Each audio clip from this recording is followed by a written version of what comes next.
And if we look at where authority has gotten us with regards to our health, we're sicker now than we've ever been in human history, even though we're spending more money than we ever have on our supposed health. So why would you want to be like everyone else when by sticking to the rules, when being like everyone else is more likely to make you unwell? Why not make your own path, step out of your comfort zone and go in a different direction to those who are suffering with a lack of health and vitality? Welcome to the Radical Health Rebel podcast with your host, Leigh Brandon. If you enjoy the podcast, please leave a 5-star rating and a warm review. And now, here is Leigh, the Radical Health Rebel, with this week's podcast.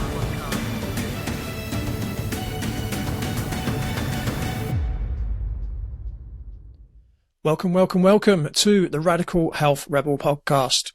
I'm your host, Leigh Brandon, and in this first ever episode, I'll be introducing you to the podcast, introducing myself, and giving you an insight into my background and why I decided to start a podcast. I'll explain the kinds of subjects I'll be covering, the format of the episodes, and the kinds of guests I'll be inviting onto the show. But before I do that, I'm going to explain why it's called the Radical Health Rebel podcast. And to do that, I want to share with you some definitions of each of the words. So if we start with the word radical, here's a few definitions that I found. So the first one is that radical means believing or expressing the belief that there should be great or extreme social or political change. Quite like that one. The second one is causing or being an example of great change. I like that one even more. And thirdly, my favorite one is a person who supports great social, economic, or political change. Now, the reason why I'm liking those definitions is because in order to create health, I think we do need to create some radical change, some change in social, economic, and in politics. Now, in addition to each of those definitions, many of the things that we need to do to achieve health would be considered radical by the majority of people these days. So things like eating organic food, drinking filtered water, not watching television, intermittent fasting, going to bed early, grounding or earthing techniques, protecting yourself from electromagnetic radiation, doing things like coffee enemas or cold showers, wearing minimalistic shoes, etc., would probably be considered radical by most people these days. However, in essence, what we need to do to get healthy is to return to nature. Now, sadly, nature around us is dying because of what we, or more accurately, the large corporations have done to it. So to have clean air, clean water, clean farming soil, and clean food, the very things that are essential to health, would take radical change, but change that we simply cannot dare to avoid. So we need to get radical with our life choices if we are to achieve optimal health. Now, on the point of health, what does health mean? Well, one definition that I found is that health is the condition of the body or mind and the degree to which it's free from illness or the state of well-being, which is not a bad definition. Now, for me, health is a state where we're able to flourish in all our endeavors, physically, mentally, and emotionally, and where we're able to do all the things that bring us joy without any limitation due to physical, mental, or emotional barriers. So what about the word rebel? So what does that mean? Well, the favorite definition that I found is a person who does not like rules or authority and shows this by behaving differently from most people in society. Now, I would guess that most people would probably say, according to that definition, it's something that I've been doing for some time. I really like the saying is that there are no rules. Now, I understand in certain situations there do need to be rules, but I think a lot of the time we have too many rules that are kind of really restricting the way that we live our lives. And if we look at where authority has gotten us with regards to our health, we're sicker now than we've ever been in human history, even though we're spending more money than we ever have on our supposed health. So why would you want to be like everyone else when, by sticking to the rules, when being like everyone else is more likely to make you unwell? Why not make your own path, step out of your comfort zone, and go in a different direction to those who are suffering with a lack of health and vitality? Now, the rebel archetype, which, as you might imagine, is very dominant in me, like every archetype, has a light and a shadow side. And again, we'll probably look at archetypes in a future episode. Now, the light side of the rebel challenges authority to affect social change and rejects spiritual systems that do not serve their inner needs. Whilst the dark side of the rebel rejects legitimate authority out of anger and rebels out of peer pressure or as a fashionable idea. Now, I certainly accept legitimate authority, and there's been a lot of legitimate authority in recent years. Sadly, they've been very much censored. So, sadly, there's been very little legitimate authority that most people get to see these days. And I certainly wouldn't rebel against any kind of authority purely on peer pressure. Now, that's, I guess, the consciousness of a child. But what I do rebel against is unfairness, and when people are being lied to, manipulated and persecuted. And as I've done over many years, and I've tried to warn people of the tricks that the so-called authorities are playing on people. So my invitation to you is to look at life from a different angle and to enjoy sculpting your new view by tuning in each week to the Radical Health Rebel podcast. So now what I'd like to do is give you a little bit of a background so you get an insight from, for where I'm coming from. Well, I was born at the latter end of the 1960s. I grew up on a council estate in North London. I grew up with both my parents. I had 2 older sisters, the younger of which loved to pick on me. I have forgiven her for that now. But it made life interesting.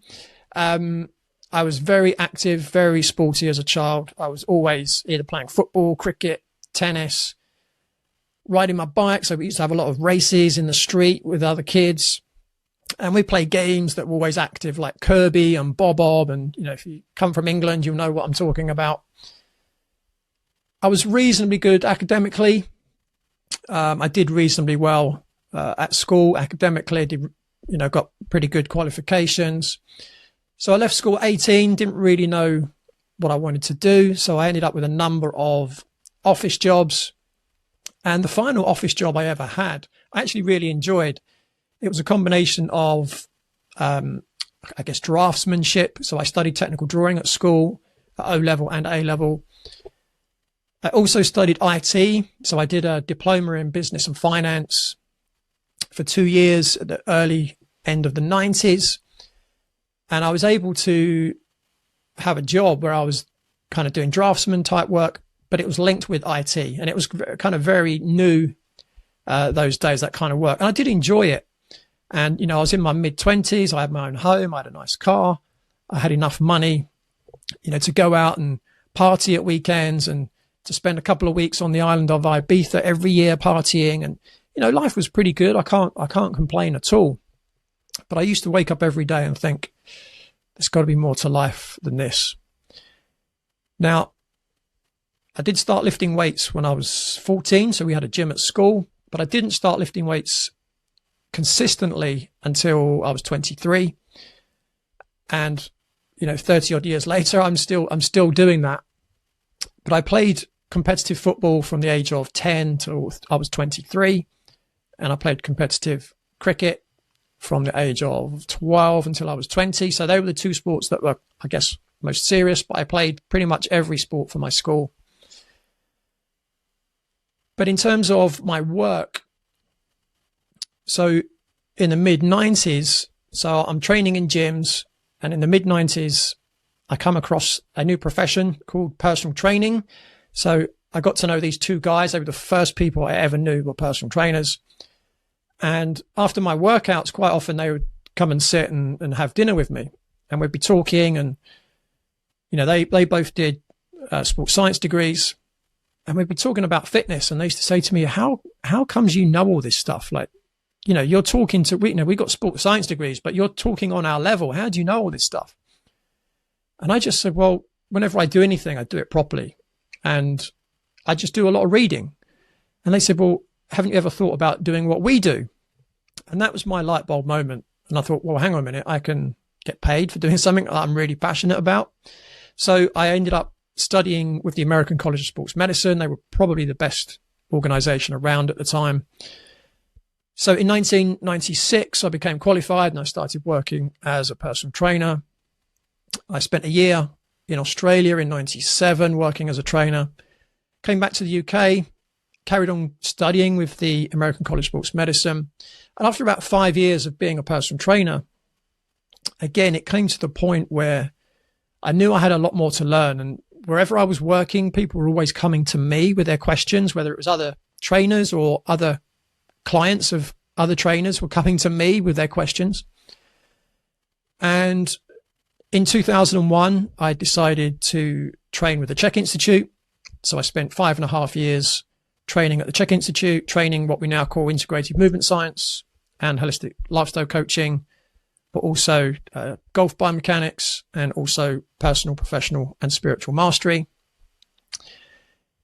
In 1999, I joined a health club chain and I worked there for 5 years. I started as a personal trainer, then I became a personal training manager. Then I became a regional personal training manager. Then I became a fitness manager. Then I ended up, the last 2 years, I worked there. I worked in the training academy where I used to train all of the personal trainers. At the end of 94, I started my own practice. So I left the health club chain, started my own practice where, since then I've worked with a lot of different types of clients, people with lower back pain, knee injuries, shoulder injuries, etc., but also people with skin conditions, gut issues, hormonal issues. So really, a very wide range of clientele that I've worked with very successfully over the years. I've also written a number of books. I'm currently writing my 5th book. I think it's the 5th, maybe 6th.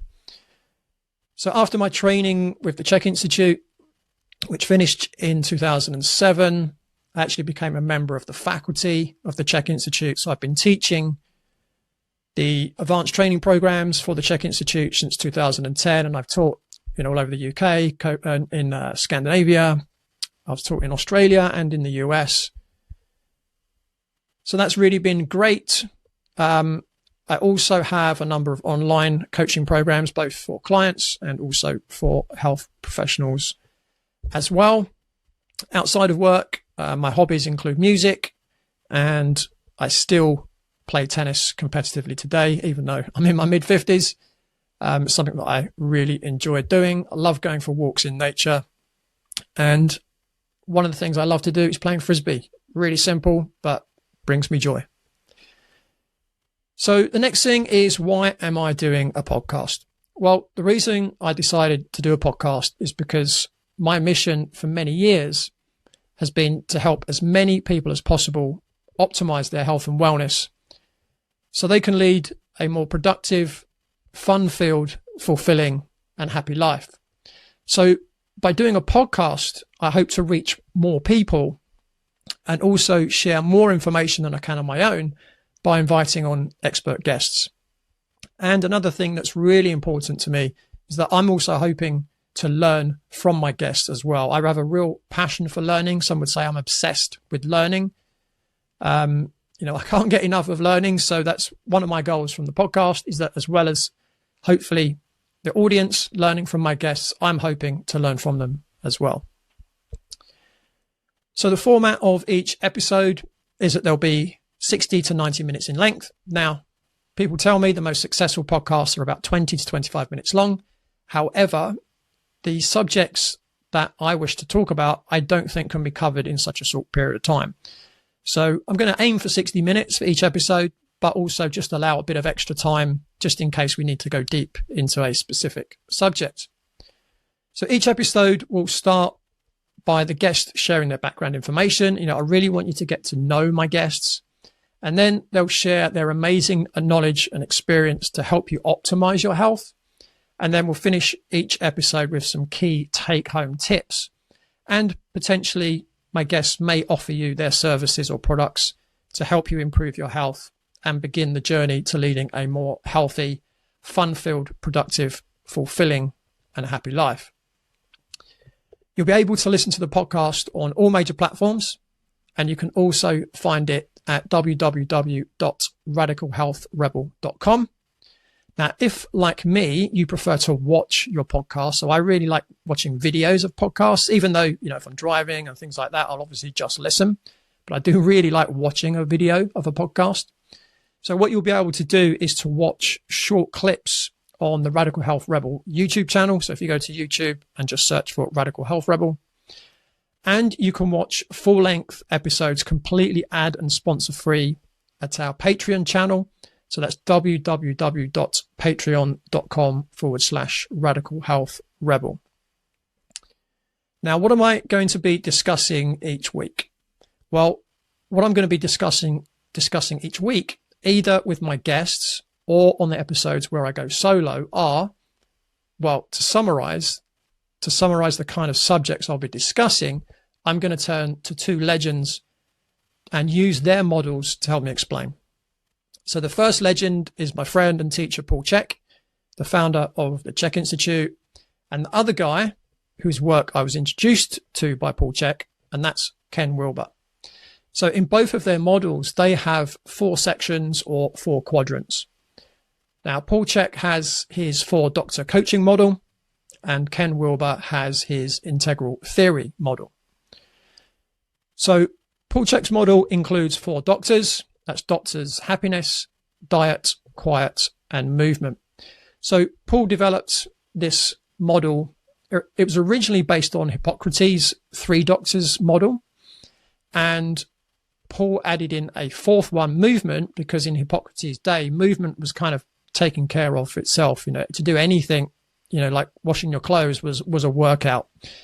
So basically what the model suggests is that rather than going to an external doctor, why not consult with the doctors that actually live within yourself? So rather than going outside of yourself, why not look within to see what your body needs?